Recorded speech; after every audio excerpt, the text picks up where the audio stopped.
Another like 2 minutes and we'll get started.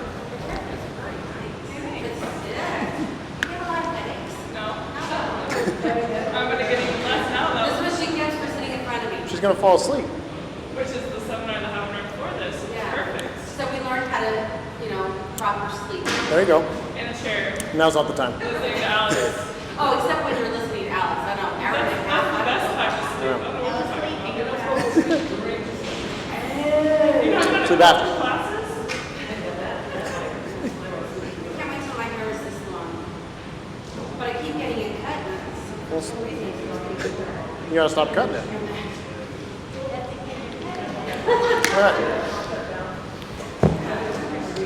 Alright. Alright, can everyone hear me pretty well? Okay, cool. If for whatever reason I'm not loud enough, just let me know. So, to start off, the biggest thing when it comes to whether you're trying to lose body fat, trying to build muscle, really whatever your goal is when it comes to the reason why you're coming to the gym, the first thing you have to do is define why you actually want to be here. If you're coming in and you don't really have a goal in mind, you're just saying, I'm going to go just because I need to. Chances are you're probably not going to stick with it. You're probably going to go for a couple of weeks, you're going to burn yourself out, and there's no reason to really stick to it. So there's a couple things you want to think of when you're coming up with a goal. And you can have as many as you want, but at least have one. The first one is what areas of the body do you want to see change? Whether that's your arms, maybe it's your shoulders, your legs, your stomach. Doesn't really matter what it is, but know what you're actually trying to change. Fortunately, you can't spot reduce anywhere, so if we're trying to lose body fat, you can't just say I want to lose it in the back of my arms and it's magically going to happen. It'll happen as your body decides. Typically, the midsection is the last place to go. You're usually going to lose it in your arms, your legs a little bit sooner. Usually your stomach's going to be a little bit later on down the road, but it's all going to be happening all at the same time. But unfortunately, you can't spot reduce. But if you know what areas you want to see change, that's going to help us kind of determine what exercise we're going to be doing, what areas of the body we're going to focus on when we're doing the exercise piece. You can shape your body the way you want it to look. You just can't spot reduce where we want to lose body fat. But having that in mind will help a lot, especially if you start doing inch measurements. So let's say you're going to the gym for a couple of months and you're not really seeing a lot of changes on the weight, like your scale isn't really changing much, but you could still be having some things change. You could still be having muscle gain, you could still be losing body fat, and your weight could be about the same. You could be holding on a little more water. There's all sorts of reasons that could happen. But if you're paying attention to the inches that are changing, if, let's say you're trying to drop in your midsection, that's going to be something that's going to help keep you going, keep you motivated when you're looking at the scale and it just feels like nothing you're doing is ever working. So the more areas the body wants to change, the better. Second part, this is probably the least important, is going to be the number on the scale.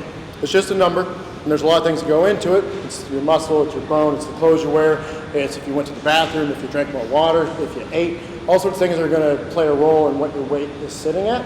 But if you at least have a destination in mind, that's going to help you. Imagine, everyone here, have you ever been on vacation? Now when you went on vacation, did you just start driving a direction and hope you'll land, let's say you're going to Ocean Shores? You can start driving that way, you might end up over there, but chances are you're probably going to end up way off route. So what are you going to do? You're going to put it in the GPS. The GPS is going to tell you the fastest route you're going to get there. And then let's say, maybe it's a long drive, you're spending a couple hours on the road, you get a little sleepy, you make a wrong turn. You get off on the wrong exit. The GPS is going to give you the new fastest route to get there. It's going to say, take this turn, take that turn. This is going to be the new fastest route you're going to get there. Maybe you're a couple minutes behind, but you're still going to get there. Think of your weight loss journey or muscle gain journey the exact same way.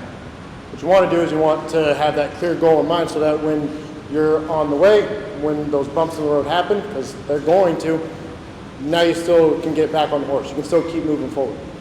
So having those clear goals are going to help you a lot. The other thing you do is body fat percentage. So that's going to play a lot bigger role in what we do because, like I said, the weight itself doesn't really matter. You could be 200 pounds and you could be perfectly healthy. You could be 200 pounds and you could be unhealthy. It just depends on how much muscle you have more than anything else. So what we really care about, that's why we do the in-body scan, is we want to know where your body fat percentage is sitting at, because that's how we're going to know if you're actually in a healthy range rather than just paying attention to that one number.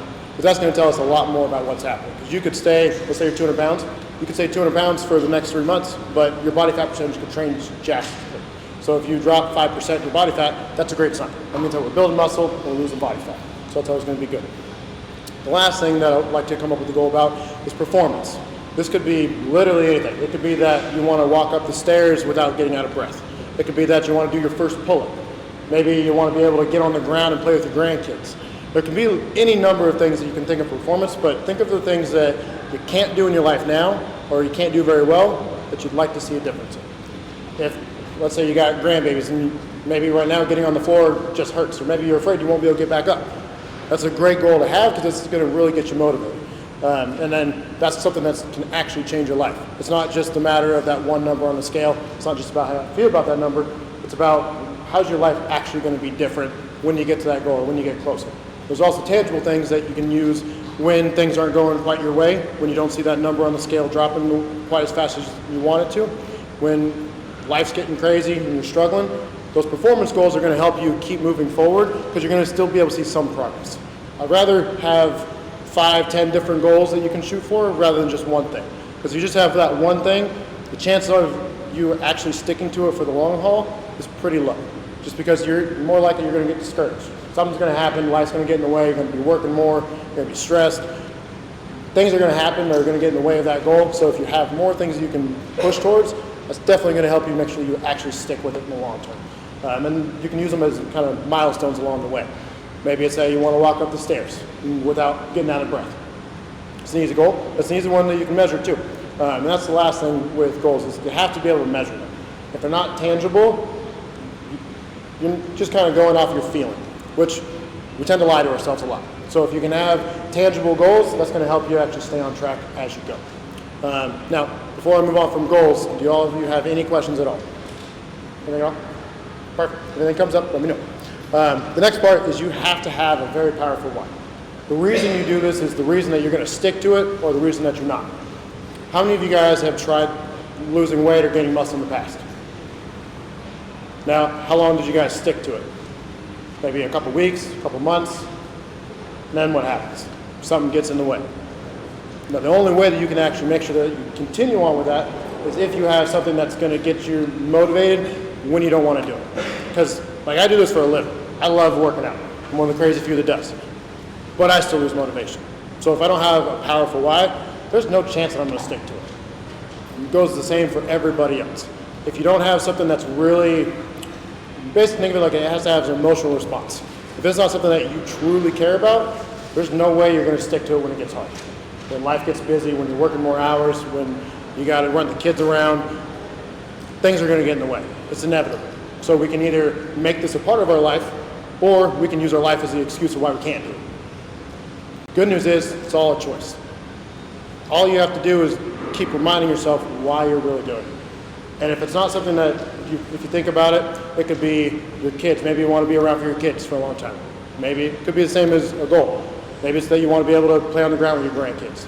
Maybe it's that you want to be able to not worry about falling. Or if you do fall, you can get back up without pain. There's all sorts of reasons of why you can do it. It could be that you want to be around for your family. It could be that you just don't like the way you look and you want to be more confident in yourself. There's all sorts of reasons it can be, but if you ask yourself, will this get me to do it even when I don't want to? When things get hard, when life gets busy, and it seems like everything else is against me, are you going to stick to it, or are you just going to pass and then try it again next time? And that's typically when we start telling ourselves lies.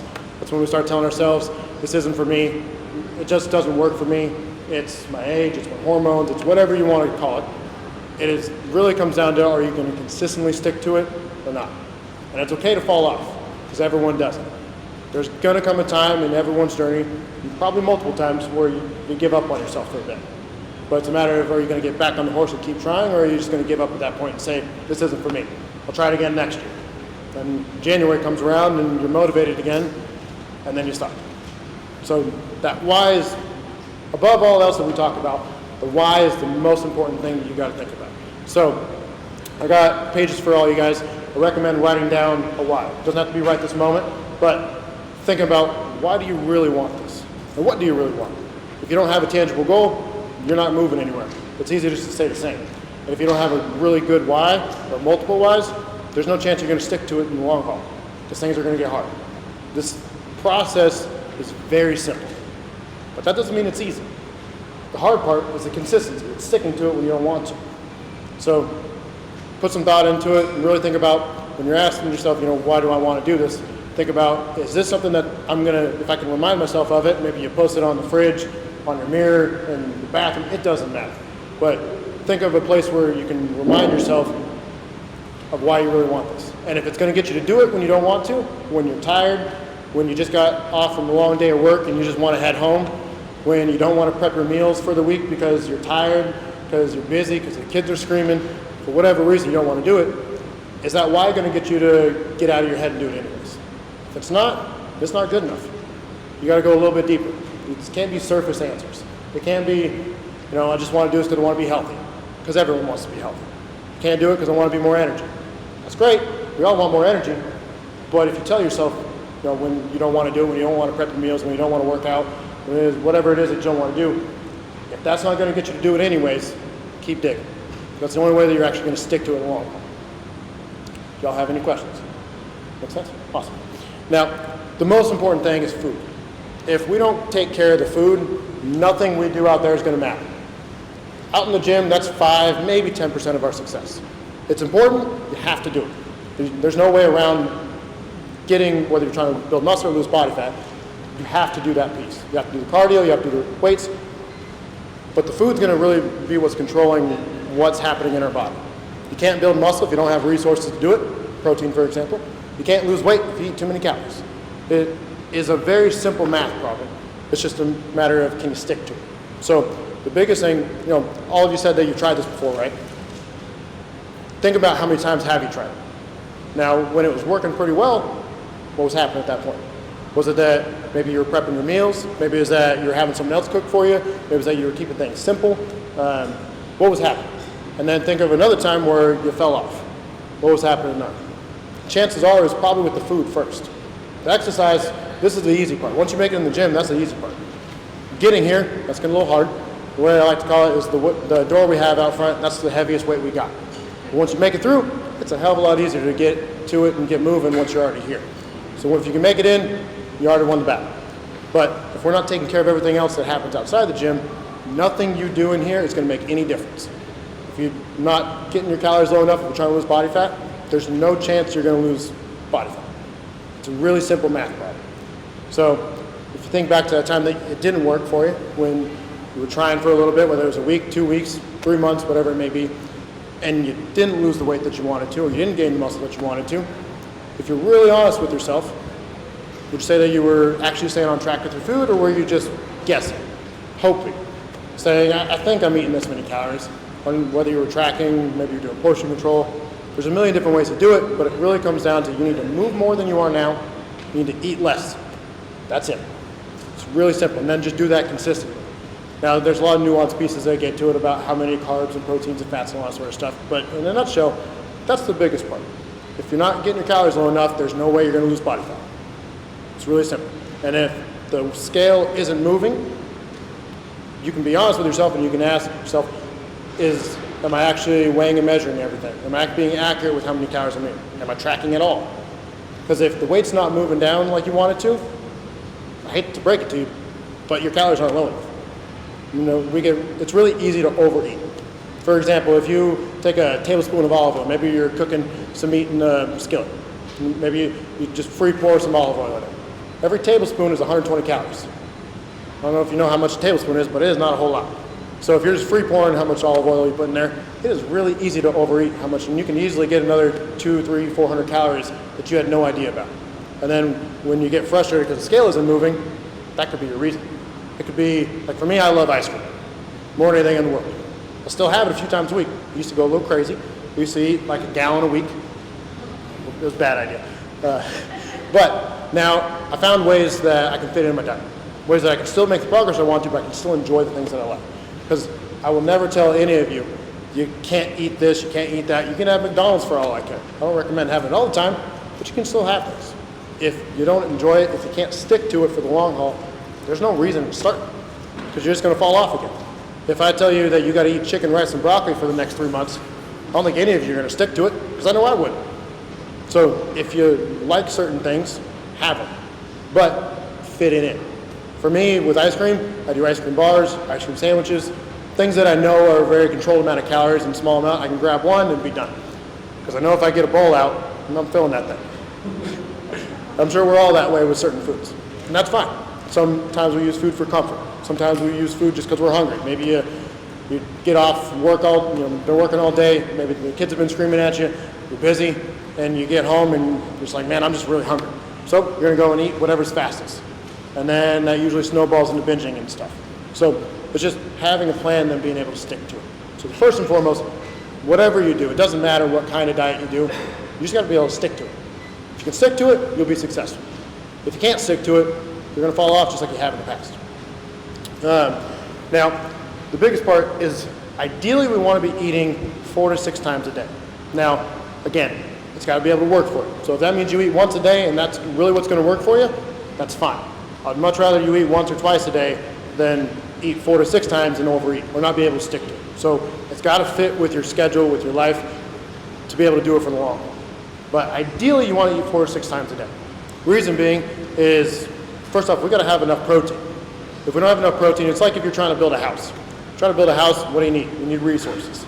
You need the studs to put up the walls. You need the drywall. You need the concrete for the foundation. You need the nails, the screws. You need all sorts of stuff. But if you don't have the studs, I don't think you're putting any walls up. You can try to do it with drywall, but it ain't going to work very well. So think of your body the same way. It's a resources thing. We're trying to ideally build muscle. But at the very least, we want to maintain what you have. The reason being is if you don't maintain the muscle you have, you're going to drop how many calories you burn throughout the day. The biggest determining factor in how many calories you burn just throughout the day without moving, it's called your basal metabolic rate, or your BMR. It's simply just how much muscle you have. The more muscle you have, the more calories you burn, because it requires energy to hold on to muscle. So that means that you burn more calories. So ideally, we want to build muscle along the way. Now that doesn't mean that you're going to get big and bulky, that you're going to become a bodybuilder. But if you gain 5 pounds of muscle, you're going to be doing a lot better off compared to if you just crash diet. You just say, I'm not going to eat for the next week, and then you'll lose a bunch of muscle, because then that means you're going to burn less calories throughout the day, which means you're on a downward spiral. You're going to have to continually eat less and less and less to continue seeing the same amount of results. So ideally, we want you to be eating more as you go, but we got to be able to build muscle to do that. So we don't want you to lose 50 pounds, but then you lose 20 pounds of muscle, because that means that you're going to have to continue eating 1,000 calories, 1,200 calories, whatever it may be, to be able to maintain that weight. Ideally, I want you to be able to eat more once you get to your goal. That's what we should do. But if we don't do it the right way, if we don't get enough protein coming in, we're not able to hold on that muscle, there's no chance that's going to happen, which means you're much more likely to fail in the long haul.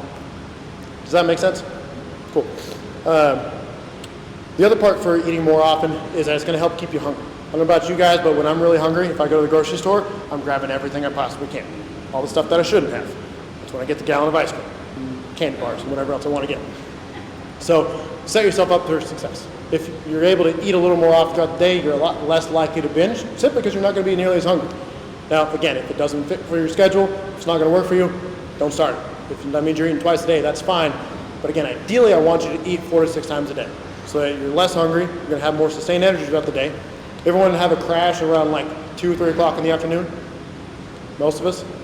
Typically, it's because we haven't eaten in a while. It's not because you don't have enough caffeine in your system. It's simply just you haven't eaten.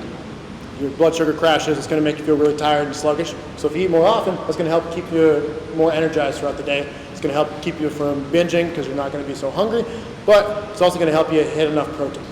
That brings me to the next point. So the amount of protein you have, that's going to be different for everybody. But in general terms, if you've done an in-body scan, we're looking at your lean body mass. That's everything in your body besides your body fat. It's your muscle, your bones, your skin, your organs, your hair, all that stuff. All that makes up your lean body mass. Now, we want to hit about whatever that number is. Another way you can do it is you can take your weight, times that number by 0.7. It'll tell you roughly about where your lean body mass should be. Now, it's going to be a little bit different for everybody. It just depends on how much muscle we have versus how much fat we have. But that's going to give you a general idea. But I would always rather eat more protein than less. And one simple reason is you burn more calories just from eating more protein. The amount of energy that it requires to break down protein when we eat it, let's say you eat a steak. It's going to take 30% of the calories from that steak just to digest it. So if you have 100 calories worth of protein, you're going to burn off 30 of those calories just to digest that. Now with carbs and fats, it's much lower. It's between 2 to 6%. So if you have 100 calories worth of carbs, you can only be taking 2 calories to burn it. So if you eat more protein throughout the day, it's going to help you technically burn more and eat less calories just from eating more protein. And that's going to help you hold muscle and ideally build some.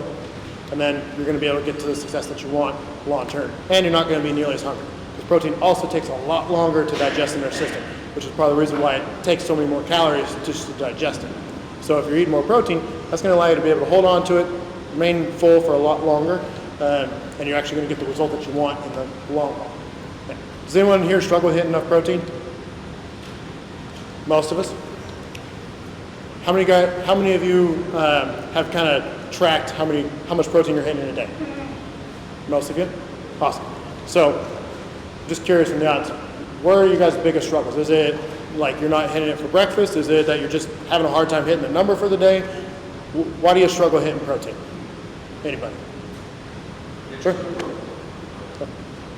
ahead, Jason. I was just going to say, I'm trying to hold right now, so my biggest struggle is trying to get the protein number I need to hit, Yeah. but keep my, 50 grams of fat Okay. under that, because that's where keto got me. Sure. 50 grams there and then protein. So I am eating a lot of lean steaks and things like that. Cool. But that's the biggest struggle I have. Yeah. Because So, like oh, your example, like the steak, right? It's great, but fat can be also high. fatty. Yeah. Right, so if I eat like a 16-ounce steak or an 8-ounce piece of meat, that fat load does quite a bit. So I gotta kind of like, and then after it's really helping along, Yeah. right? And then you track it, that abscess. I'll wake up in the morning before I get out of bed. I put all my food in there, so I know already ahead of time. This is what my day looks like. All right. 6 o'clock, 8 o'clock, 10 o'clock, noon, 2, 4, whatever. And then I can kind of adjust from there. Okay, that Right. piece of meat I wanted tonight, I can have. I can substitute that for something else. Yeah. I would say it's the biggest. Right. So for those of you that couldn't hear, Jason essentially saying that he's having a hard time hitting the amount of protein that he's trying to hit. He's trying to build muscle right now, so he needs a little bit more protein. But he's having a hard time hitting that number because the fats that he's getting are also a bit higher. Like let's say if he's having a steak, typically it's a little bit fatter piece of meat, so you're going to have more fats. And what that turns into is more calories. So you're more likely to be gaining body fat at that point. So simple things that you can do are try to get leaner pieces of meat. So like steak, you can get a ribeye, which is a very fatty piece, or you can get like a top sirloin. It's going to be a lot leaner. If it's chicken breast is going to be really lean. Chicken thighs are going to be pretty fatty. If it's pork, pork chops are usually going to be a little bit leaner. Pork loin is going to be a little bit fattier. But you can also go with other sorts. They don't necessarily have to be meat. Like egg whites are easy. They're simply just protein. You can, if you're making eggs in the morning maybe, you can have maybe a couple of eggs so you get some fat, but then you can make up the protein that you need with egg whites. Greek yogurt's really easy. Lentils, beans, stuff like that are ways that you can do it too. Does that answer your question? Yeah. Cool. Anyone else struggle hitting protein? I don't What? like meat. You don't like meat? Okay. Yeah. Sure. I don't eat much meat, so it's really hard to get. So what kind of things have you been eating that have helped you hit I there? haven't been doing much the last few months. Sure. Yeah. I don't eat eggs, but I like the idea of the egg white. Yeah. Egg whites are easy. Yeah. I get them at Costco. You can buy a whole carton of them. Really easy to do. Greek yogurt is really easy. There's a bunch of different brands out there. The one I personally like is Oikos. It's like 15 to 25 grams of protein for very few calories. The ones I usually do are 15 grams for 100 calories. That's basically all it is a couple grams of carbs and then all the rest of protein. And I get those at Costco too. But there's a bunch of different, there's Chobani, there's Kirkland, there's all sorts of different ones. But Greek yogurt's an easy way you can do it. Fish works if you don't like if you don't like beef, chicken, stuff like that. You can have fish. Yeah, basically just try to find some other ones that are different sources. Work. She says she doesn't like meat. Yeah. Beef meat or all meat? Well, no, I'll eat some chicken, but I love seafood, but he doesn't, so, fixing it for a long time, but you should eat a lot of fish all the time. Yep. But, yeah, I'm not a beef kind of person. Yeah. Well, I am, but we did this vegan thing for a while. And I was going to do this bowl. I couldn't hang on to it any longer because I needed the protein. So I needed to vegan stuff back into my diet. Fish, salmon, tuna, things like that. But she still did the vegan thing, and we found that like lentils or beans or garbanzo, red beans, that really helps. She told me yesterday, which is really good. It's like 2 pieces of toast, use some peanut butter on it with some bananas. That's like a hack, I guess, for protein. I don't know. Can be. I'd be careful though. Protein, peanut butter is not a great source of protein. Typically, yeah, it has a lot of fat. PB2 thing. Oh, okay. Yeah. So it's just basically I like the skinny, cow. chunky peanut Yeah. That's right. Yeah. That could be a way to do it. There's a lot of recipes with cottage cheese too. Yeah. You can make desserts even with. Yeah, we do Yeah. that too, peanut butter balls and stuff. Yeah. That we do with oats and. Nice. That high, I can't remember the brand, but there's like a higher protein cottage cheese. Yeah, you can find those. Yeah, it's like cottage cheese is good. Tofu, tempeh, like if you're vegan or just plant-based, you can go those options. There's all sorts of different things you can do. You can even do a simple Google search, high protein foods. You can find a few. Now, pick things that you like. Pick things you can stick to. Got a question? So how do you figure out how much protein you need? So our question is, how much do you figure out how much protein you need? Easiest example is if you've done an in-body scan, it's your lean body mass. Take that number, 1 for 1. So if you have 150 grams or 150 pounds of lean mass, so that's your muscles, your bones, skin, organs, all that sort of stuff, you want to eat 150 grams of protein a day. We're pretty darn close to it. If you haven't done an in-body scan, you're just going off your weight, take that number times 0.7, 0.7. And that'll give you a rough idea of where you want to hit. So you take your weight times 0.7. Yep. So if you're 200 pounds, take 200 times 0.7, and that'll give you a pretty close estimate to how much protein you want to have. 0.7? Yeah, so 0.7. So, Is that just to maintain? so typically, your protein doesn't really need to go up. You can, so if you're in a really steep deficit, like let's say somebody who's a bodybuilder trying to get on stage, usually their protein will go up a little bit as they're eating less carbs and fats, just to help spare how much muscle that they have. But typically, you don't really need to eat that much more protein. You can a little bit. I go between about whatever my lean body mass is up to my weight, roughly. But anything more than that, it's not really doing you any good. It's not a bad thing to have. You're not going to have any downsides to it. But yeah, basically, yeah, we'll use it as energy. But yeah, that's it. Do y'all have any other questions about protein? Yes, Arlene.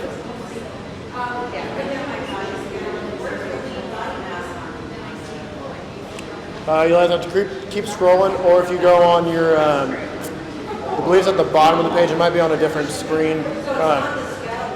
No. So skeletal muscle mass is going to be your biceps, your quad, like the things that move your bones. But your lean body mass is going to be also basically everything that's not body fat. So muscle, bone, skin, organs, all that stuff. But the main thing is you want to be able to stick to it. So pick a handful of foods that you, oh, you have a question? Sure.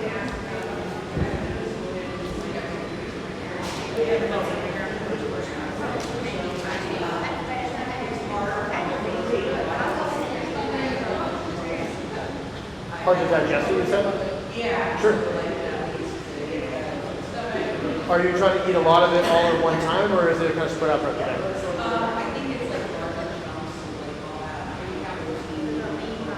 Yeah. So the simplest thing would be, because it does take a lot more energy and it's hard to digest, so I would spread it out throughout the day would be your biggest thing that you can do that should help. If it doesn't, then you can take like probiotics and digestive enzymes. Chances are it's your gut health. Basically, you don't have the right bacteria, the right enzymes to break down the protein. But I would simply just try to spread it out throughout the day, see how that feels. Like if you're eating a lot of protein in one meal, you're just more likely to get bloated and whatnot. So the easiest thing you do, just spread it out. But if that doesn't work, then you can always add like digestive enzymes and probiotics, things that are meant to be in your gut to help break down food, help you absorb it. So that's an easy thing, an easy fix for most people. It shouldn't limit any gas and whatnot. Yes?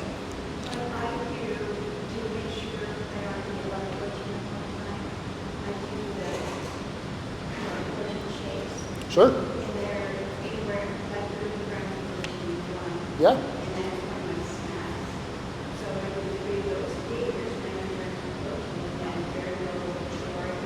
Yeah.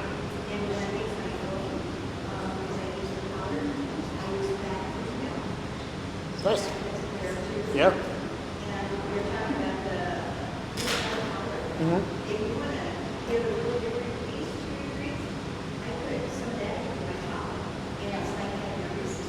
There you go. Yeah.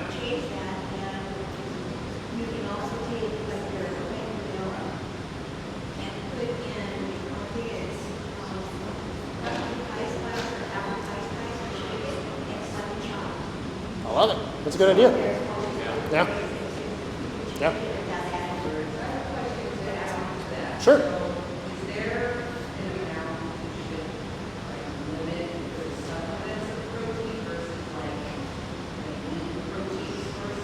Whole foods are always going to be your best bet in most cases, but they're still fine to have. Think of like protein powder. It just takes the same stuff. Typically, it's going to come from milk, and then it just breaks it down. So it's just you're getting just the protein out of it.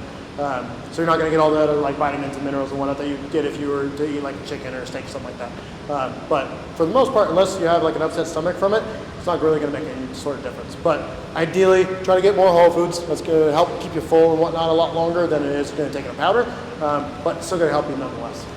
Yeah. Yes. On that same note, so you were talking earlier, it takes 30% of that steak to be burned out just like this. Yep. You may or may not know this. Is that all true? Like you're drinking this protein drink? Yeah, so just protein in general. Yeah. Protein. Yep, protein in general. It's going to take 30% of the calories. Whether it's To, a steak or a shake. yep, exactly. Cool. So we're going to move on a little bit. But if you guys have questions at the end, please let me know. The other part is carbs. Anyone ever tried to cut out carbs completely? How well did that work for you? Not all, right? Carbs. Anyone ever try to cut them out? It almost never works. I've maybe had one client ever that was able to take out carbs almost entirely and did good. Me personally, I love them. But I also want everyone to have them. Now, you can live without them, but life isn't very fun without carbs. We all want them to help keep us happy. But they're going to help play a role in our muscle for the biggest part because they're going to help sustain energy. So the ideal time to have protein and carbs when it comes to building muscle or holding on to it, you want to have a solid food meal, something that you can digest pretty easily, something that's not going to sit in your stomach, that you're going to feel good about. Let's say like some white rice and chicken, for example, but it could be kind of anything you want. Anything that's going to digest pretty well for you. You want to eat that about 2.5, 3 hours before you actually work out. So let's say you're working out at noon. You want to have that about 9:30, 10 o'clock. Have a solid food meal. Then about 30 to 40 minutes before, that's where the protein powder is going to come in handy. The key is, ideally you want to have carbs with it. Carbs are going to help sustain your energy. That's going to allow you to push harder when you're in the gym, which means you can help build more muscle down the road. The other part of that is our muscles also need those carbs. They use them for energy. It's one of the main sources that our muscles use for energy. If you don't have any carbs coming in, your body still has to find a way to get energy. Now, it'll get it from a couple things. It'll get it from your fat storage, but it's a lot easier to break down your muscle and take the protein, the amino acids from your muscle and convert that into, it's called glycogen. Basically, it's a carb. It's what your body breaks them down into. So if you're not taking any carbs in before your workout, and then let's say you're eating, maybe you wake up first thing in the morning, it's 5 a.m. and you go straight to the gym. You didn't have anything to eat. You're much more likely to break down a lot more muscle tissue simply because your body's going to be using the amino acids in your muscle, break them down into essentially carbs, and then they're going to use that for energy. So you're going to break down much more muscle tissue than you should be if you don't have any carbs coming in before your workout. So just to repeat that a little bit. 2.5 hours or so before your workout, have a solid food meal. About 30 to 40 minutes before, you want to have something that's really fast digesting for carbs and protein. But the carbs are very important at that point. Then after your workout, basically you're going to reverse that process. So when you're in the gym, all you're doing is breaking tissue down. You're just breaking down muscle tissue. You don't build anything when you're working out. Your body's in the catabolic state, so it's losing it at that point. So we want to get the energy sources and everything that it needs, the protein, your muscle, the carbs, you want to get those in as soon as you're done. Basically, what we really want to do is we want to spike our insulin. Now, if anyone's ever been diabetic, typically you've heard about insulin, but that controls our blood sugar. So what happens is if you take carbs in, something that's fast digesting, essentially it's a sugar, but they come in many forms. As soon as your workout's over, your insulin's going to spike. Now what it's going to do is it's going to take all the proteins and carbs, everything that you're taking at that time, it's going to shuttle them to your muscles where they need them the most. Because at that point, you have all your blood flow going to your muscles because you just worked out. So then your insulin spikes. Now it's going to shuttle the carbs and the protein to your muscles so it can stop breakdown, and you have now the resources to rebuild it. Just like if you're trying to build a house. Now you're giving your body everything that it needs to build the muscle that you just broke down. So you can stop the breakdown, you can start rebuilding. That alone is the simplest way to make sure that you're not losing muscle along the way. But the timing is very important.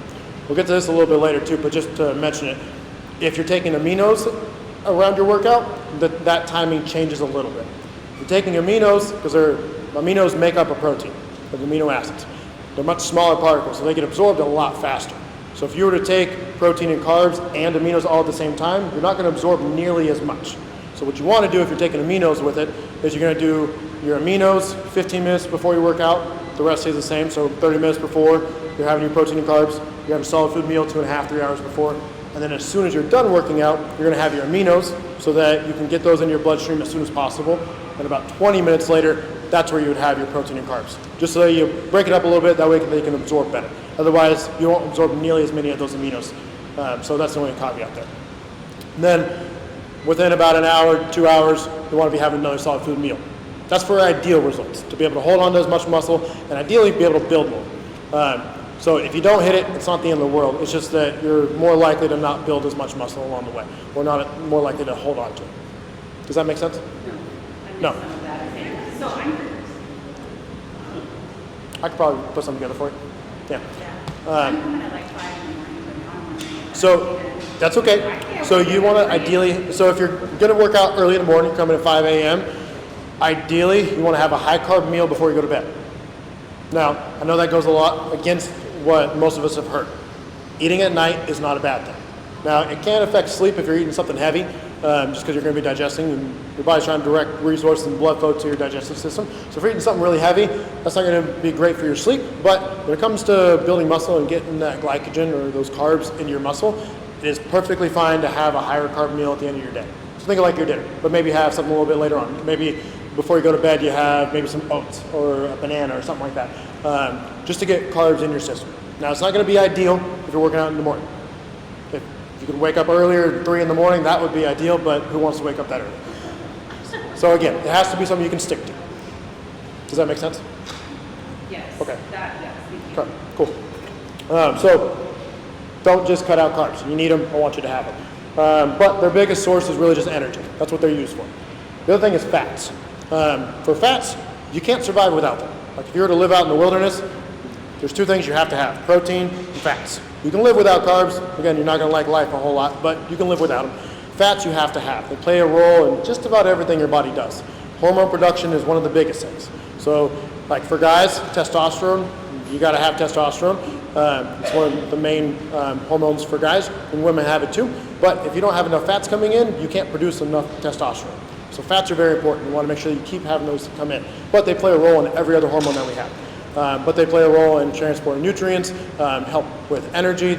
Some vitamins and minerals are fat soluble, so they need fat, like vitamin A, D, C. So you need fats coming in. The biggest thing with fats is that they're the most amount of calories per gram.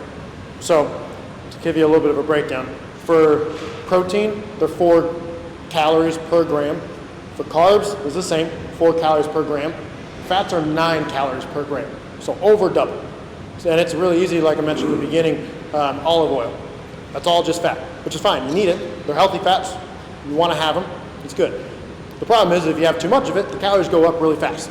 So you just need to be mindful about how much fat you're bringing in. But you need them. Typically, we want to keep them somewhere around 20 to 30% of your overall calories for most people. But some people feel better on higher fats than others. But in general, I like to stay around 20 to 30%. Give or take. Does that make sense? Any questions about fats? Cool. The other part, so this is simply a math problem. The amount of energy in 1 pound of body fat is 3,500 calories. So let's say you want to lose 10 pounds of body fat. That means you need to be in a deficit of 35,000 calories to do that. Now, that could be in any course of time. That could be over the course of a day, a week, a month, a year. As soon as you're in a deficit of 35,000 calories, you will lose 10 pounds of body fat. There's no other way around it. So if you're not losing body fat, it is, I hate to tell you, but it's a really simple problem. You're not actually in a deficit. So that's where this comes to accuracy. How many of you have weighed and measured your food? Now, how many of you have not done that before and didn't see the progress you didn't want to? Pretty much everybody? So if you don't weigh and measure things, chances are you're going to overeat. So this isn't the only way to do it. It's just the ideal way. Ideally, you're going to weigh and measure everything that you eat, so that way you can be the most accurate. Because it's really easy to overeat a couple hundred calories here, a couple hundred calories there. You're snacking off your kid's plate. You get a little bit of maybe chips for a snack. Maybe you pour a little bit more olive oil than you intended to. There's all sorts of different reasons it could happen, but if you're not weighing and measuring everything that you're putting in your body, your drinks included, you're more likely you're going to be eating a lot more than you actually think you are. So then when you get on the scale and it's not moving the way you want it to, there's only one reason for it. It's simply that we ate more than what we burned on an average. There you could have some days, maybe some days you hardly ate, Maybe you just had salads all day, maybe your calories are really low. But let's say the next day you had a party you went to. Maybe it was a work party, there was a buffet going on, you went to dinner or something, and then maybe you had a couple drinks with it. Maybe you ate a little bit more than you typically would. So one day you could be doing great, you could be in a deficit. The next day, you eat a little bit more, you could have blown that deficit out of the water. And it could be pretty easy to do. So I still want you guys to enjoy things. You still need to have foods in there that you like, but if you're not accurate with what you're eating, chances are you're not going to see the progress that you want. So this doesn't mean you have to be perfect. Nobody's going to. It just means that when you do fall off a little bit, if maybe you're having a bad day and you go to food and you eat something that you typically wouldn't, maybe you go to Red Robin, you have a burger or something, and a milkshake or something like that, then the next day, you just get back on. Don't take that one meal, that one day that was bad, and turn that into a week, a month, a year. Because that's what most people do. They tend to spiral. So if you can just get back on the horse the next day, you're going to be a lot better off. It's just course correct. Does that make sense? Kenny, you had a question? Yeah. Ideally. So when you weigh and measure food, let's take chicken for example. If you take raw chicken, let's say you have 6 ounces. When you cook that, depending on how long you cook it for and how you cooked it, it's going to lose water, which means that weight's going to get smaller. So if let's say it was 6 ounces, now it's 4, but you're only tracking 4. Really, you ate 6 ounces of chicken, but it's just less water in it now, just because it overcooked or whatever, and it lost water. Now it's 2 ounces less. But you track that 4 ounces. Now you're thinking that you're eating 4 ounces, but in reality you ate 6. So that's where accuracy comes into play. It's really easy to overeat if you're not weighing and measuring everything. But when it comes to meat in particular, you want to weigh it before, just because you're going to lose water. But most things I would weigh it before you actually cook it. That's going to be your best bet. That's where you're going to be able to be the most accurate. Does that make sense? Cool. Any other questions about that? Cool. Any other questions about food before we move on? Tracking anything? Okay. So the next piece is cardio. So who in here loves doing cardio? Y'all are crazy. That's okay. Most people don't. But we still want to do it. It's really, people try to use cardio as a weight loss tool or a fat loss tool, and it's part of it. It helps us burn more calories, but it's not great for just making sure that you're burning enough calories. Really, we want to use that for our health, for our cardiovascular health in particular, your heart, your lung, basically blood flow. That's all going to help. But cardio alone won't help you reach your goals. You could be doing cardio for 2 or 3 hours a day, but then you eat whatever you want, and you're not going to see the progress that you want. So cardio is important. We still want to do it, but don't rely on that to do everything. Now, who here does cardio at least 3 times a week? Who does it 5 times a week? A couple of you? Cool. So, okay, that's fine. So I typically want to shoot for 3 to 5 days a week. You can do more. I just don't recommend it simply because what I typically see is people burn themselves out when they feel like they have to come to the gym 7 days a week. I don't want to be here 7 days a week. I can't imagine you do either. So try to do about 3 to 5. Now, how long do you guys typically do cardio for? 35 minutes, 40 minutes? Okay. Okay, for an hour.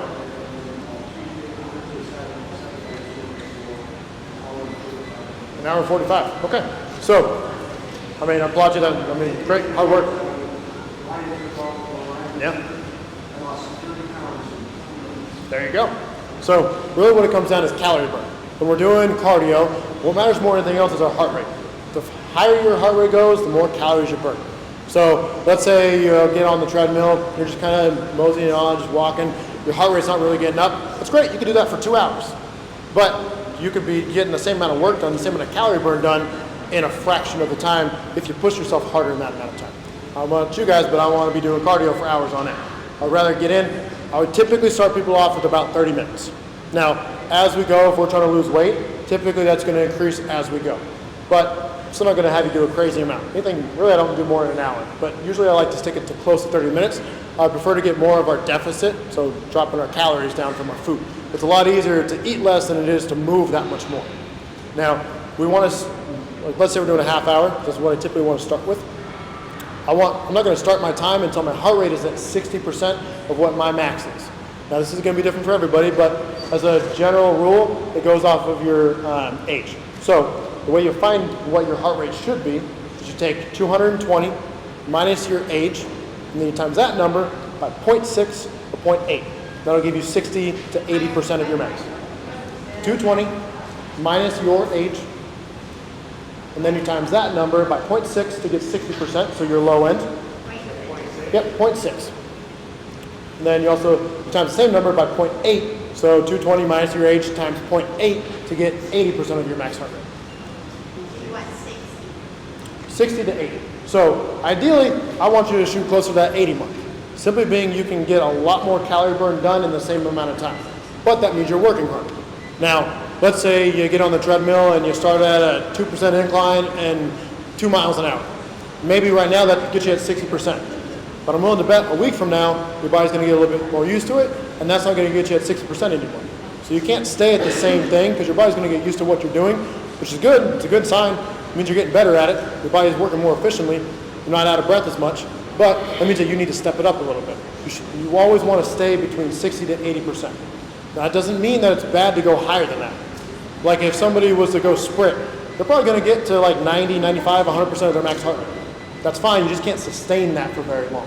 So that's why you want to try to stay between about 60 to 80% of what your max heart rate is. That way you can sustain it for that amount of time. It's going to mean you burn more calories.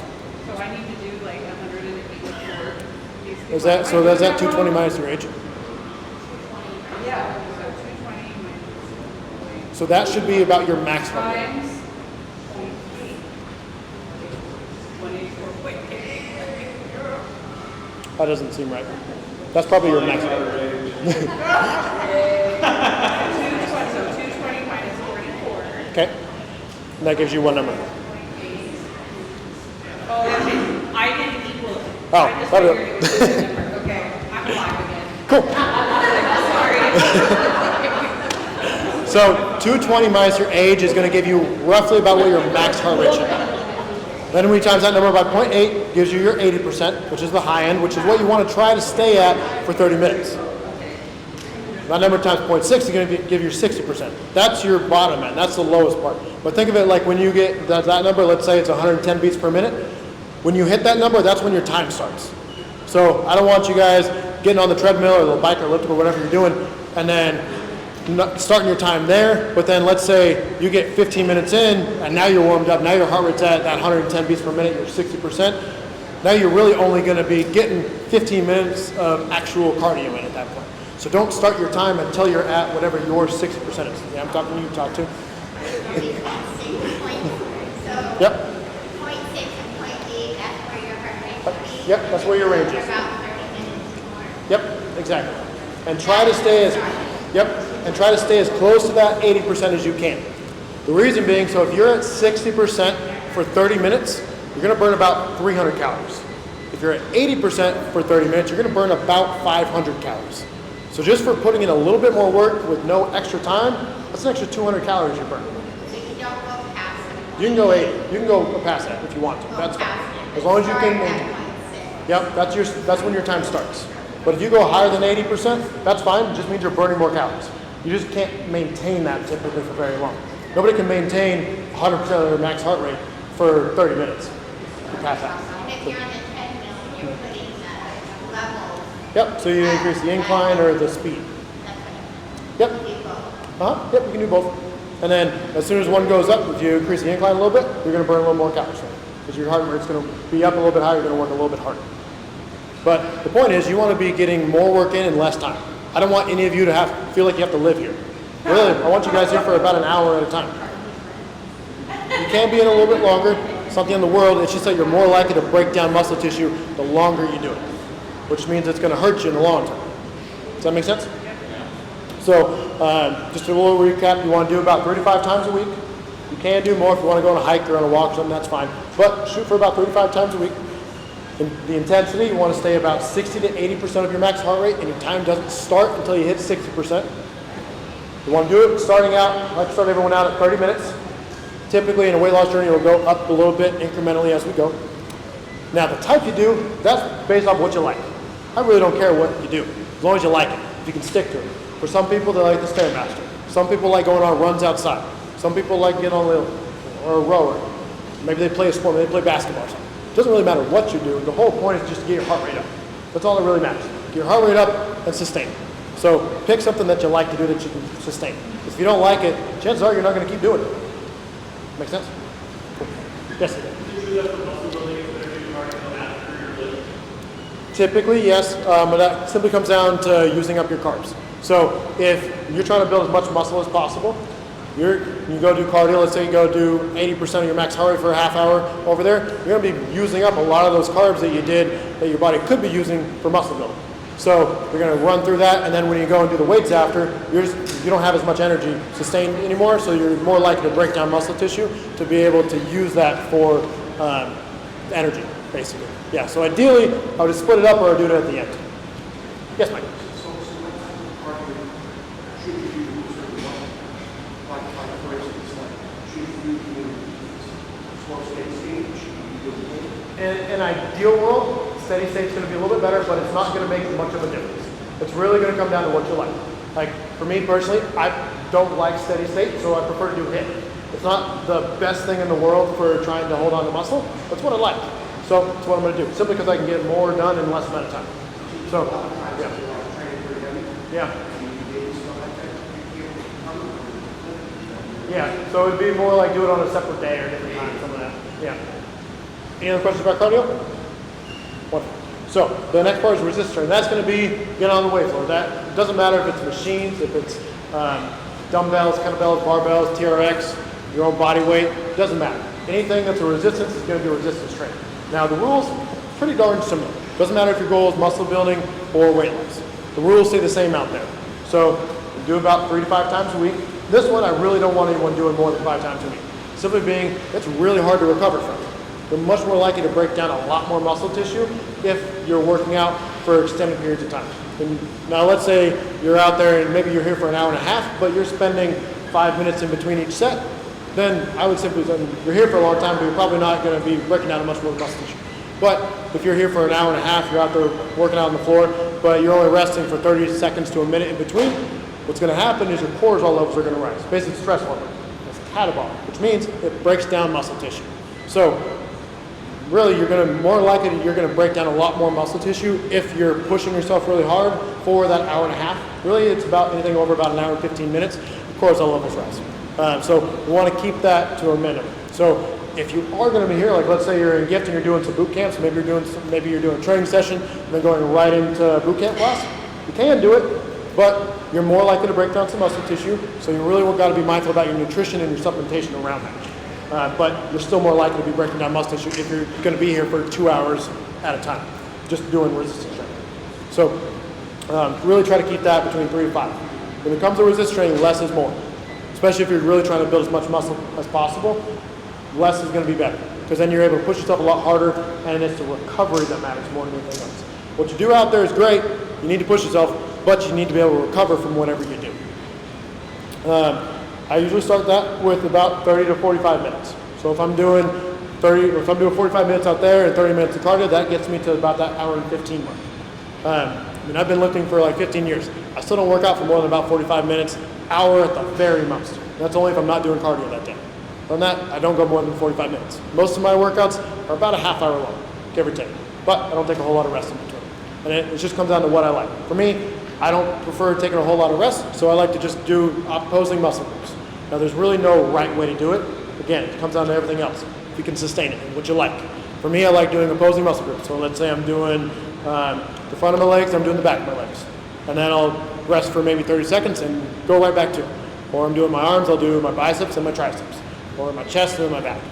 So I'm doing opposing muscle groups. That way, for me, I can keep my heart rate up and I can get it done in a lot faster amount of time. So if you're just doing one exercise, maybe you rest for 30 seconds to a minute, then go to your next exercise, rest for 30 seconds to a minute, that's fine too. Again, it's just kind of what you like and what you can stick to. Now, when it comes to calorie burn, it's the same. It's your heart rate. The higher your heart rate goes, the more calories you're going to burn. So if you're at 60% for a half hour that you're out there on the weight floor, you're going to burn about 300 calories. If you're at 80% for that half hour, you're going to burn about 500 calories. Now, the great thing about resistance training is that you're breaking down muscle tissue, which means you got to rebuild that. That requires a lot of energy to do so.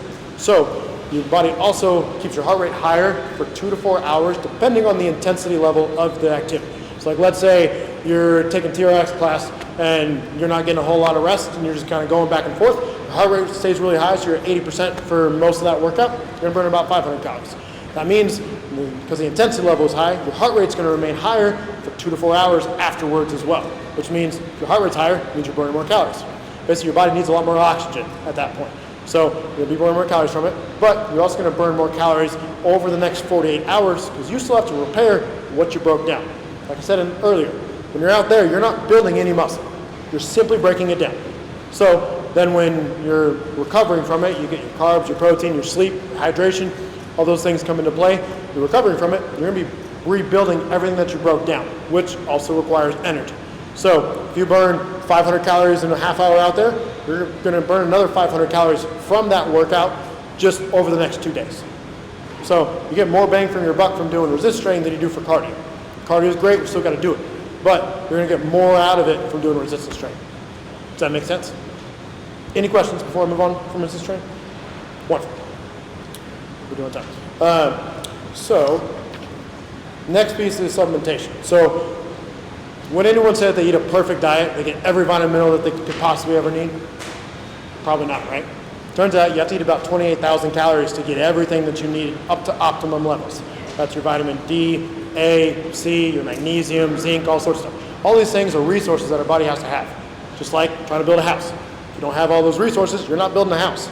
Now our body is made up of everything that we put in it. And there's no way for us to eat a perfect diet. There's no such thing.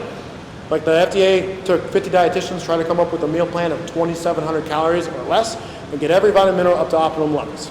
Turns out you can't. That's where they found out you have to eat 28,000 calories to get everything up to optimum levels, which is an insane amount of food. There's no way any of us are ever eating that.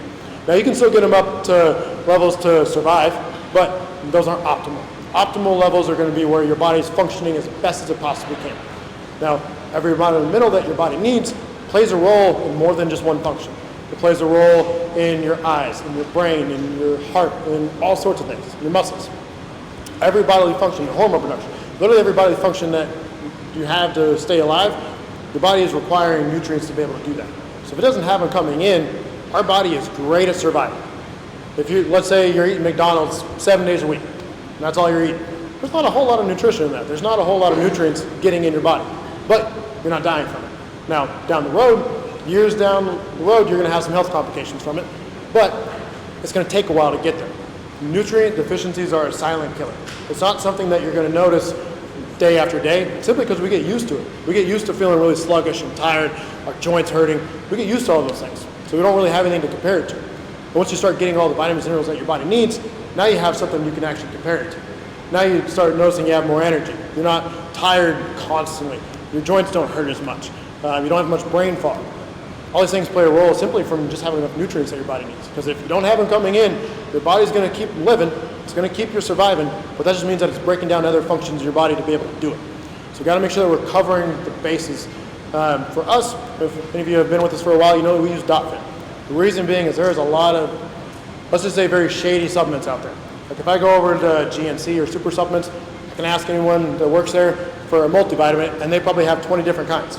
Now, they don't actually know what's in it. There's no proving, because the FDA doesn't regulate the supplement industry. Literally, there's nothing about it. They can, a supplement manufacturer can do whatever they want. You can find heavy metals and lead. So like lead, mercury are your most common things that you're going to find, but you can also find banned substances like steroids, and medications, all sorts of stuff in them. Simply because the manufacturers don't have to test anything. They don't have to prove that what's getting in that product is one even on the label. So like let's say it says it has creatine in it or vitamin A. Looks like vitamin A. You could say it has a gram of vitamin A in it. But there's no testing that goes into it, so they can say it's there, but they don't have to prove it. They can just say it's on there, and then you don't know what you're actually getting. I know Costco does this, like they'll put calcium in a multivitamin, or like one-a-days are a really common one. They'll put calcium in a multivitamin, which is great. They say it's a complete multivitamin. The problem is that calcium competes for all the same receptors as a couple other things like iron and copper. So then you don't absorb all the same things. And whatever's on the label, let's say it has 10 milligrams of calcium on it. You may get 10 milligrams, but chances are you're probably not. Simply because as a whole, the industry doesn't test for it, so they don't have to. So they can say it's on there without you getting any of, so they can say it has 10, but it could have 0. could not even be in it at all, or not the amount, or not an effective dose. So for us, we use DotFit because it's a practitioner product. So what that means, essentially, it's in pharmaceutical manufacturing. So they're not made in supplement manufacturers. So because of that, has anyone ever here taken a pharmaceutical before? Advil, morphine, anything at all? That's very heavily regulated to make sure that you know exactly what you're getting each and every time. So because DotFit goes by pharmaceutical manufacturers, they have to go by all the same regulations that any pharmaceutical would. So the biggest part is that means that every ingredient has to get tested for 5 years from clinical studies, and it can't be DotFit studies, it has to be clinical third-party testing to make sure that what's on the label is actually the effective dose. So like calcium, for example. Everyone needs minimum of 1,000 to 1,300 milligrams a day. Like a one a day, they'll put 10 milligrams in there. That's great. And if it's in there, that's great. The problem is that it doesn't actually do anything for you, because you need 1,000 milligrams and they put 10. So for DotFit, because it's a practitioner product, it has to have an effective dose. So it has got to get enough of a dose that it's actually going to give you some sort of benefit based off of the current research. And as the research changes, because there's always new research coming out, constantly, every day. But they go based off of the current research. So occasionally formulas change. Like this was early 2020, I believe February, they put choline in the multivitamin. They finally did, because there was research coming out. At that point, there had been 5 years of research saying, and multiple studies saying that this amount of choline, this kind of choline, is going to do X, Y, and Z. But before that, there wasn't enough research. There wasn't 5 years of research going into it, so they didn't put it in there. So they're going to do that with everything that they have. Any ingredient can't get put in there until there's 5 years of clinical studies going into it. And the other part is that it's NSF certified. So you can see third-party testing on all sorts of supplements. But again, because it's not regulated by the FDA, because you've got a very big discrepancy. You've got the food, and then the drug administration, and then in the middle is a gray area called supplementation. So they can say that they have whatever they want, but it doesn't necessarily have to be in there. So for DotFit, they go through NSF, which is the biggest third-party company out there. So they work with the NFL, the MLB, NBA, the NCAA, basically any major sports teams. All their players use NSF certified supplements. Simply being because you're a professional athlete, you could have millions on the line if you take a drug test and you fail it, just because you took a tainted supplement. And it's really easy to do. You can get banned substances like steroids, you can get heavy metals, all sorts of stuff in there. Simply because the supplement manufacturers don't have to follow any actual guidelines. So we use DotFit because it has to be, because it's made in pharmaceutical manufacturers. So then the other step of that is being NSF certified, they're testing for the banned substances. And they're testing that what's on the label is in it. So they don't test for the amount, but they do test if it says it has calcium, does it actually have calcium? If it says it has creatine, does it actually have creatine? And then they're testing for banned substances. That's what the NSF certified for sport is. So any of our performance supplements, they have the sport label on there, but that's because they're getting tested for banned substances as well, to make sure that you're not getting things in there that you shouldn't be getting. So the biggest part is safety, so make sure that whatever you're taking, so if you're taking a bunch of different supplements, you may be getting too much of certain things. Any vitamin mineral has upper limits or toxic levels, depending on what it is. So like for vitamin D, an upper intake level is 4,000 IUs in a day. Now you can take more, you're probably not going to have any problems, you're not going to have a toxic level. I've seen studies up to 40,000 IUs in a day and not having a toxic level of vitamin D, but every vitamin mineral is going to have basically an upper intake of it, or could be a toxic level. Like, so for guys, we can have too much calcium. It can lead to prostate issues. If you have about 2,500 milligrams a day or more consistently, it could lead to prostate issues. For women, you don't have prostate, so you don't have to worry about it. But every vitamin mineral can get too high, which means that things are going to have problems in your body.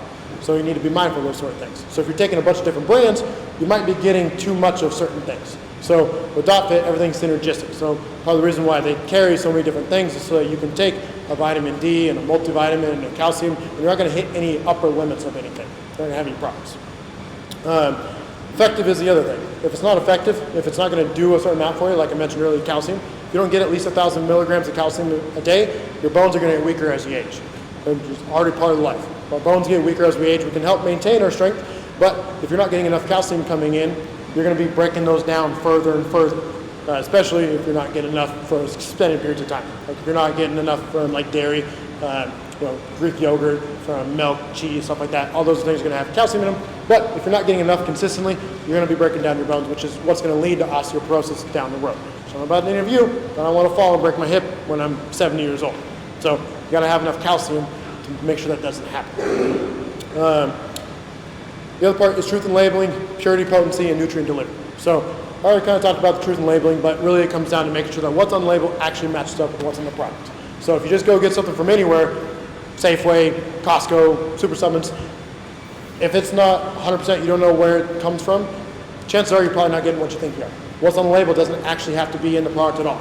It could say it has anything in there, it could say it has creatine, it doesn't actually have to be in the product. So you need to make sure that you're actually testing. Take .fit, great.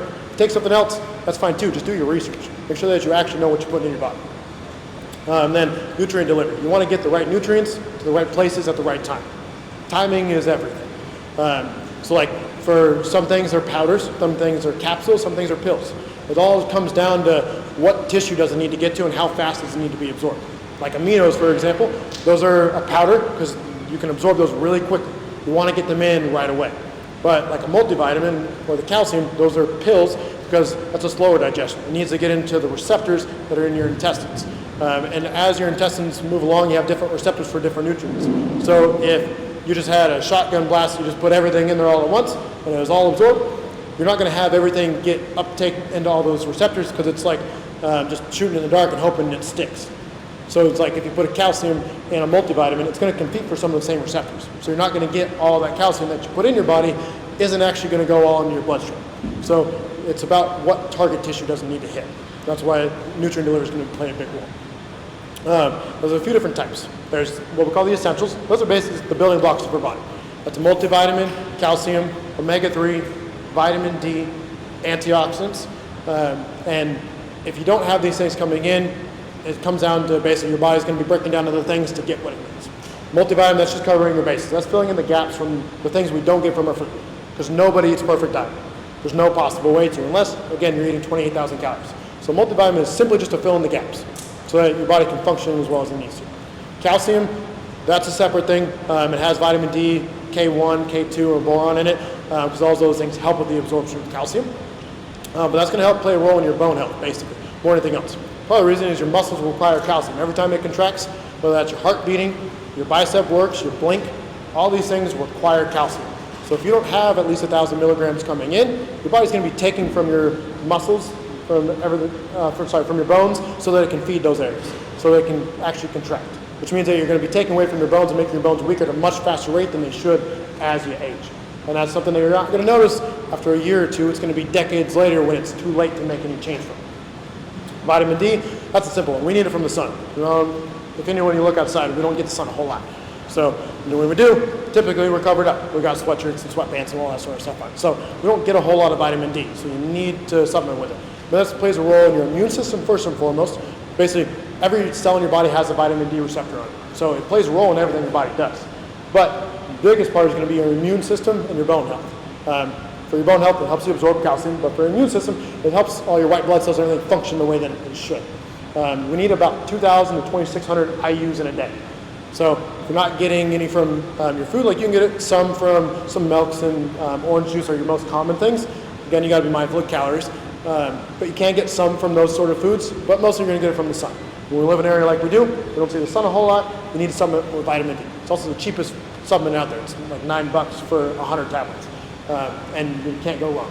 Personally, I take a lot more. I take about 8,000 IUs a day. Simply because I refuse to get sick. I don't ever want to. It's not fun. So I take a little bit more to help boost my immune system. Omega-3s are another big one. This is going to play a role in your heart health, simply because it helps keep cholesterol levels lower so that you're less likely to get plaque and whatnot. But it also plays a role in your brain health. Your brain's literally made up, 2/3 of your brain's made up of omega-3 fatty acids. So if you don't get enough omega-3s coming in, your brain's not going to be able to work nearly as well, because that makes up the structure of your brain. I don't know any of you, but I want to keep my brain working as well as it possibly can for as long as possible. Omega-3s play a big role in that. Now, this is an easy one to get from food if you like fish. Salmon, mackerel, sardines, anchovies, all fantastic sources. Salmon's your most common one, but you need to be eating 8 to 12 ounces of a fatty fish every week. If you don't eat that much, you need to supplement with it. Otherwise, you're going to play, again, it's going to play a role in keeping cholesterol levels lower, your brain health, plays a role in your eyes, and then the lubrication in your joints. And then antioxidants. These are going to come from fruits and veggies. This is basically like you take, you have berries, you have bell peppers, spinach. Every different color has different kind of antioxidants. And what these play a role with is your immune system, simply because they help with inflammation. So things like stress, air pollution, contamination of food, even working out creates what we call free radicals. These are basically particles that break down our cells. Now, if these build up in our body, those create a lot of inflammation. And inflammation leads to a whole host of other problems. Heart disease, diabetes, all sorts of stuff can get linked back to inflammation. Even think of like your joints. If your joints are hurting, probably because they're inflamed. So if you take antioxidants, it helps minimize how much free radicals you have, which will help minimize the inflammation in your body. So that everything functions better. And that plays a big role in your immune system as well. Does that make sense? Cool. The other part is going to be performance supplements. So think of your creatine. That's going to help boost performance so you can push a little bit harder. You can take things like aminos. That's going to help you recover things. So basically, what makes up your muscles. So if you take that before and after your workout, you're able to recover as much muscle tissue as possible and minimize the breakdown. Another one's called Muscle Defender. Basically, it's got glutamine, it's got magnesium, which help with soreness, but the glutamine is going to help basically repair the muscle tissue and minimize breakdown. So aminos work on one end of the spectrum, they help repair things. Muscle Defender or glutamine, that helps minimize the breakdown of it. So then you're able to hold on to as much muscle tissue as possible and ideally build some along the way. But then you have like weight loss supplements. So you've got, like we have one called Thermicell. It's meant to keep your heart rate up a little bit. It's also going to help burn a little more calories because it has caffeine, so it's going to get you moving more throughout the day. It's going to increase your body temperature slightly. Not much, you're not going to notice much, but it will help you burn about 100, 200 calories more throughout the day. And then they have appetite suppressants to help keep your appetite lower so that you're less likely to binge eat and get hungry. And then there's Carb Repel, which minimizes how many starchy carbs your body absorbs. It does that through an enzyme inhibitor. Basically, you have enzymes in your stomach and your digestive system that break down carbs, break down protein, break down fat. That enzyme inhibitor stops that enzyme from working for starchy carbs. So then you're going to absorb around 20% less of the calories from those starchy carbs. Think of like potatoes, those are going to be starchy carbs. Rice even has some starch in it too.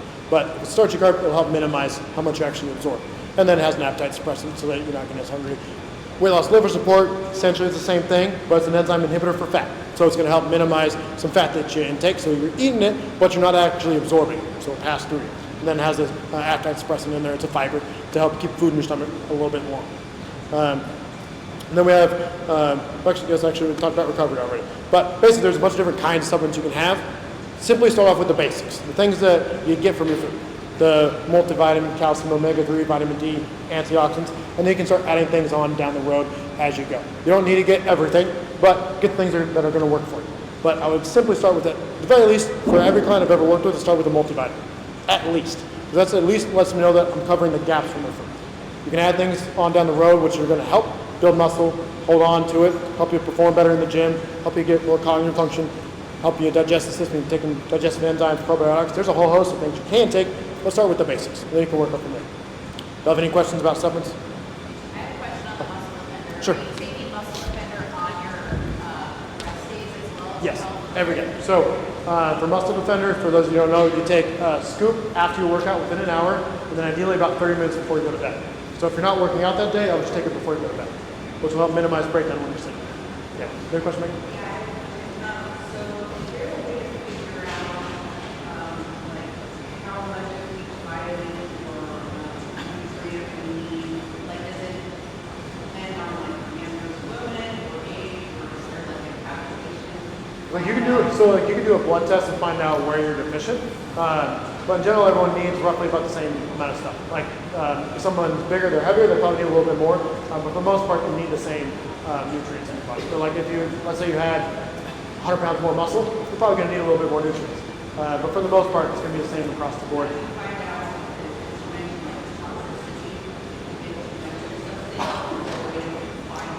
You can do a simple Google search, then it'll tell you. Like, say, like you look up calcium toxicity level, it'll show you what it is.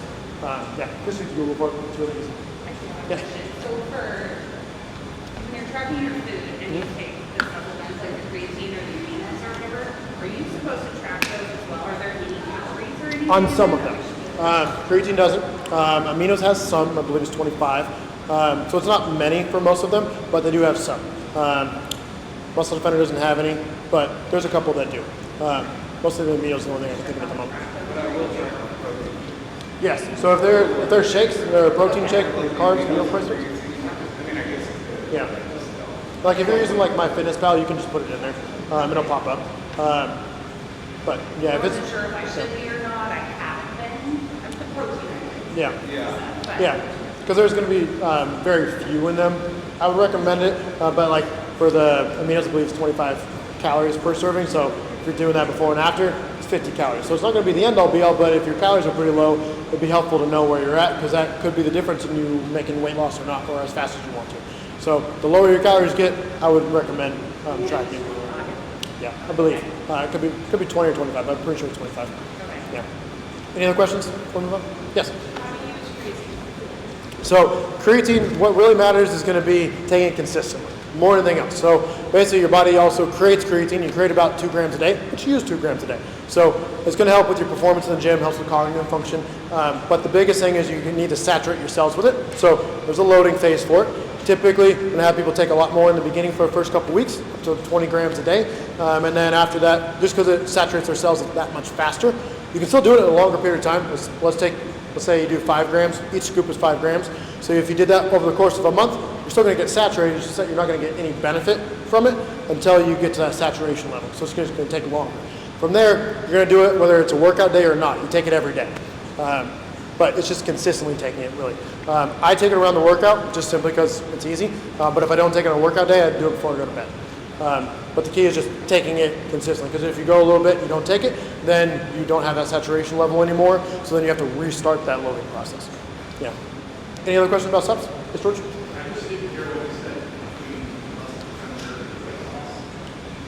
So for muscle defender, it's going to help minimize breakdown. Trying to think of what I said. What do you think? Huh? Tracking with calories? Was it about that? Okay. If it comes to you, no, for sure. All right. The other part is accountability and motivation. Accountability is the biggest part because we can't rely on motivation. Anyone ever lost motivation in here? All of us, right? It's part of life. It's going to happen. So this is kind of what we talked about in the very beginning about having an actual goal, as many as possible, and then a real why. Because that's going to be the biggest difference. Now, some people are good at holding themselves accountable. Most aren't. So this is where having friends, your spouse, a trainer, having anyone else that's going to hold you accountable when you don't want to do it. When you're telling yourself, because it's really easy to lie to ourselves and say, I'm just too tired, I can't make it to the gym today, or I don't want to cook, I don't have time. There's all sorts of reasons that we can come up with, I call them excuses. But if you have somebody that can hold you accountable, yeah, I know. If you have somebody that can hold you accountable, you're more likely to actually see success in the long term. Because that's really the biggest difference, whether you're going to stick to it or not. Now, some people are great, they can just do it on their own, perfect. Most people aren't built that way, because life gets in the way. And then we give ourselves all the same excuses that we have over the course of our life, whether that's I'm too busy, I don't have the time, I'm tired, the kids are crazy. It doesn't matter what it is, we can come up with any excuse, but you can use those things as an excuse or a reason. So you got to have something that's going to hold you accountable. And this is where having a very powerful why will help if you have a way you can remind yourself. As trainers, that's literally our job, to hold you guys accountable. Because it happens for everybody. You go in a time where you're doing really good, you're on track, you're tracking your calories, you're tracking your protein, your carbs, you're getting enough water, you're working out like you should, everything's going perfect. And then something happens and you fall off. And then our job is to get you back on track as fast as we possibly can. The way I describe training is like a GPS. If you're going on vacation, you make a wrong turn, and you're going to Ocean Shores, like the example earlier, you make a wrong turn, we're going to get you back on track. We're not going to let you give up. Because that's typically what happens, is you start, it's a snowball effect. One bad thing happens, you fall off for a little bit, you go on vacation, you had a weekend, maybe a family member died, all sorts of things could happen. And then that day turns into a week, turns into a month, and then lo and behold, a year later I see you. Now, for me, that is, it's a bad thing. And it scares the hell out of me. Like, we had a member that recently passed away because she had a massive stroke. And that scares the shit out of me. Because I've seen this lady in here for years. She's been coming in, she does really good for a while, she falls off. Does really good for a while, falls off.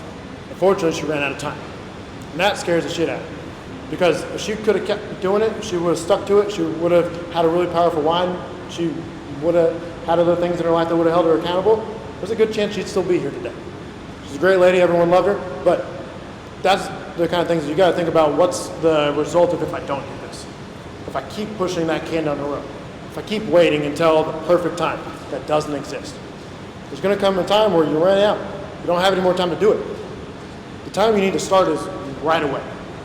The minute you want to, don't let all the excuses in your head say, I'm too busy, I got to take care of them, my kids are crazy, I don't have time to make it to the gym. It doesn't matter. There's always a way around. There's always a solution if you're willing to fight it.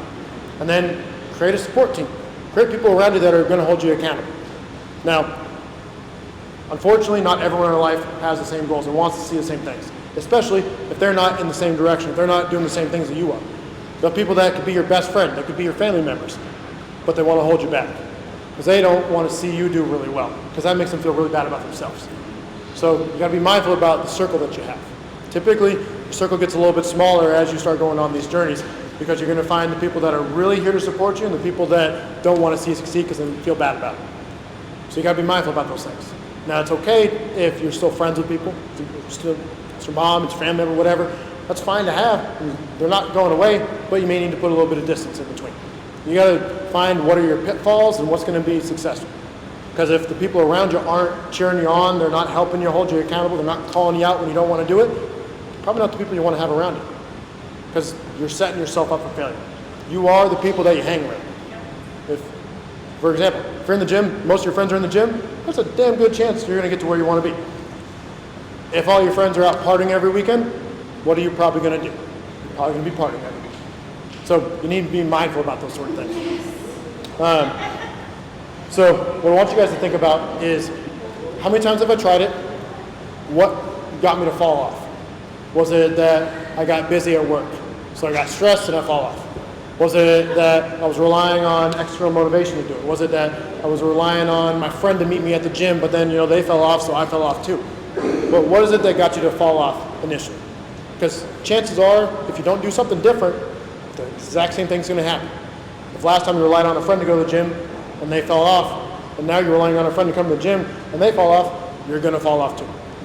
So whatever it was that got in your way in the past, because it's different for everybody, typically it's going to happen again. So you need to know what that is, and you can do the exact same thing, you can fail, or you can do something different this time. Get people around you that are motivated too. This is a great place for it. Y'all are already here. It's an easy place. Everyone's friendly, everyone is willing to help. Use the trainers. Use me. If you guys are ever in here, you usually see me over at the desk in the middle there. Come ask questions, it's fine. But you need to make sure that you're setting yourself up for success in the long term. And then, once you create that support team, create some ground rules. Like if maybe, I remember I used to train Todd, Arlene, and Chris. If one of them didn't track their food, they all got to do the tank in the hallway, which they hated. If one of them didn't get to the protein, they had to do it. If one didn't drink their water, they had to do it. So for them, they became a support group of their own. I was training the three of them, but they helped hold each other accountable because they knew if one of them fell off, if one of them didn't do it, one of them didn't show up, they didn't do what they were supposed to, the other two were going to have to put in more work, and they didn't like it. So there's an easy way to make sure that they all stayed on board. So use other people that are going to help you actually get to that end. And then the last little bit I want you to think about, because everyone I've almost ever worked with says that they failed before. But I want you to really think about what is failure. Failure is that you just stop. You never come back. Now, you may not be seeing the progress, like let's say you get on the scale and you've been doing it for a couple months and it's not working. You're not moving the right direction. You're not seeing as much progress as you want to. Now, you can call that a failure, or you can just keep moving forward. Because there is really only one way that you fail. You give up. If you give up, then you're restarting again. You can keep moving forward, even if it's not perfect. If you just keep moving forward, eventually you're going to get to your goal. If you keep trying something different until you get there, you're going to get there. Now, almost everyone says they've tried everything. I've tried everything. But have you really tried everything? Typically what happens is you try 1, 2, or 3 things, and you do those 1, 2, or 3 things over and over and over again, and then we convince ourselves that we've tried everything. In reality, if you're not to your goal or you're not moving closer to it, you haven't tried everything. You tried a couple of things, and then you kept trying those same things, and they're not working for you. So you got to do something different. Does anyone in here know what the definition of insanity is? Doing the same thing over and over again and expecting a different result. Exactly. Do the same thing over and over again expecting a different result. So if you're not heading the right direction, if you're not moving in the direction you want to, are you doing the exact same thing that you've done in the past? Or are you doing something different this time? You say calorie tracking doesn't work for me, or portion control doesn't work for me, or cardio doesn't work for me, or it's because of my age or my hormones or whatever you want to call it. It's all excuses. So you gotta be very honest with yourself of, am I making an excuse right now? And is this gonna get in my way? Because you can let it, or you can just keep moving forward. Try something different. Ask for help. It's literally what we're here for. So when things aren't working, ask us for help. There's always another way. There's always a solution. The solution is never stopping, ever. That's how we end up like one of the dear people that unfortunately passed. So you have to keep moving forward, even when it's hard and you don't want to. That's the best time to do it. When your life is the busiest, that is the time to start. Because now you're actually creating habits so you can stick to it when you're busy. Whereas if we wait for the perfect time, it's never going to come. It's just going to keep kicking the can down the road. You're never going to get to where you want to go. All right, before we move on from that, any questions? We'll wrap up here in just a few. Cool. Last little bit is how to create an actual timeline. Now, ideally, we want to do an in-body scan so we can see where your body fat percentage is at, how much muscle you have, and that way we can be as accurate as possible. But without that, you can still do a timeline. That way you give yourself a deadline you can stick to, whether you have a vacation coming up, or maybe a wedding, or it could be anything. Give yourself a deadline. Because if you don't give yourself a deadline, then it's just going to keep kicking the can down the road, saying, I'm going to do better next time. The next time never really comes. So give yourself a deadline.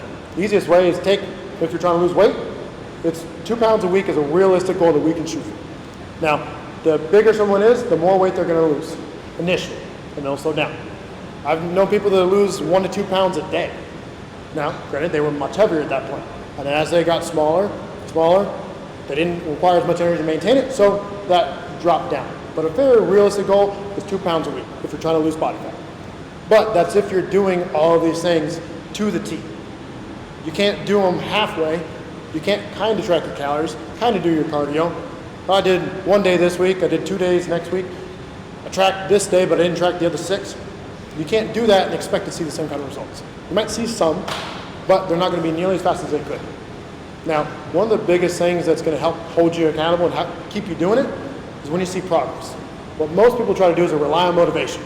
But like we all said, that fades. It's going to go away. So that motivation is only going to come from results. So you take an action, like you came in today, that's an action. You start working out, that's an action. You start tracking your food, that's an action. And then that's going to create a result. What's going to keep you motivated? That's going to give you that motivation. And then that's going to allow you to take another action. Maybe you start with tracking your food, and then you start by going to the gym, or start going on walks. And then that's going to lead to the next thing, to the next thing.